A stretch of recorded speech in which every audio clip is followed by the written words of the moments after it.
Est-ce que maman petit ak papa petit kon quitter? John la gueule là. La gueule? Non, maman petit papa petit pas qu'on quitter. Ça son pénalité. Oui, yo kon quitter. Retourne encore, retourne. Non, pas qu'on quitter.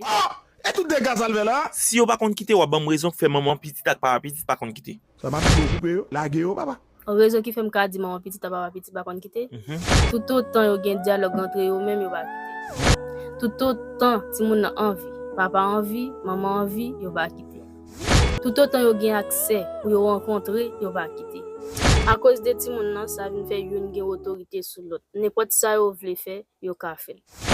En pile fois, yon toujours là pour l'autre, les yon nan problème. Si ta gon moun k'ap critiquer yo, yon toujours là pour défendre l'autre. C'est une raison qui fait, moi dis mon petit à papa petit pas qu'on quitter. Mati, bluffé. Maman petit ak papa petit kon quitter. Tale. Ou ba raison fait kon quitter.